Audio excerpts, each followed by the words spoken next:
I felt that I had done everything I could. I began to look at myself in the mirror. It's not a pretty face, but it was an honest face. And I said, you know, I don't like myself anymore.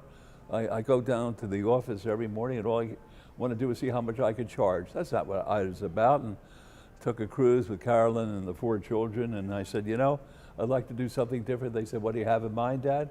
I said, I think I'd like to run for mayor of Las Vegas. They said, you got to be kidding. They took a vote 4-0 against me. Carolyn abstained. And the children said, you can't win. You have more baggage than the Skycaps out of the airport. I said, if I run, I'm going to win. Did you think your husband was going to win?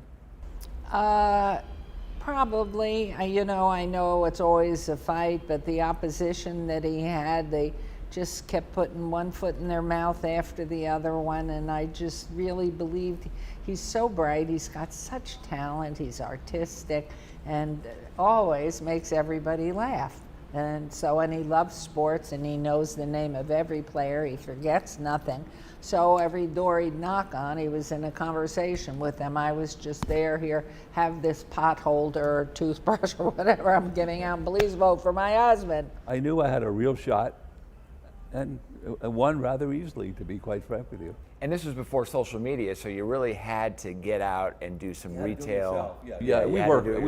We worked for it. Nobody my gave us. My 60th birthday, door to door in the heat, all by myself, and I'm knocking on doors, and they couldn't have been nicer.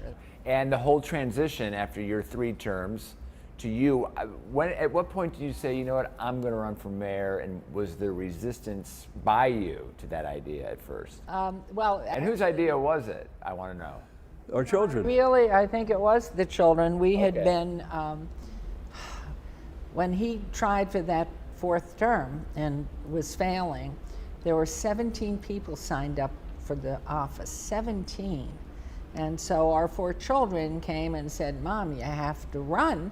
All these people have enormous egos. They're going to stop everything he's doing, take down all the signs, and they're going to promote what they want, and you've got to run. What do you make of politics now? It's changed so much in the last 20 years. You know, everybody wants their pound of flesh. Everybody's closed and doesn't want to talk, doesn't want to listen. What's your take on politics? I remember when you were in office, you said some things that would get headlines, but now they seem so tame nowadays. You're right. I was a great believer in satire, and I felt that you could get so much more done if you use satire in order to make a point. So when I said I was going to cut the graffiti abuser thumb off on TV, I meant it. But I meant it not only really, but also as a lesson. I don't want people messing around with my tortoises that are beautifying our highway, and if we catch him, we're going to cut his thumb off. What was it like being mayor during COVID?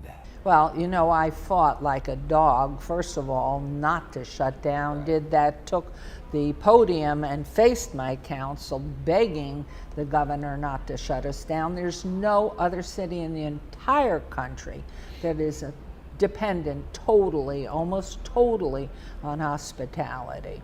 And to shut us down and then to go ahead and shut down the schools, and it would just a clear indicator to isolate children, keep them in the home, then disrupt the family where the parent has to now stay home.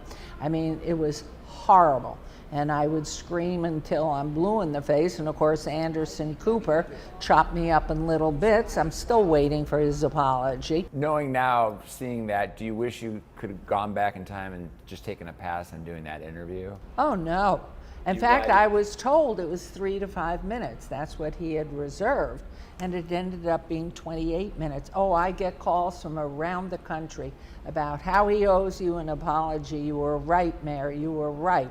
Look what it's done to our children. Look at the suicide rate. Look at what's happening to the heartbeat of our schools. They were behind in most of the schools. Now they're 2 more years behind. What do you guys talk about when you're just home, just the 2 of you? I mean, do you talk about city business? Do you talk about... No. What do you talk about? I made up my mind Sports. when Carolyn was elected to stay out of her business, because I know when I was the mayor, and she's so happy about it, I know when I was the mayor, unless you're sitting in that seat, you really can't talk about it with anybody else. They don't understand. They don't understand the nuances of dealing with a city council person or with somebody from the community who thinks they're a big shot. And the one thing I learned, there are no big shots. People are either nice or they're not nice, and but I would never interfere with her.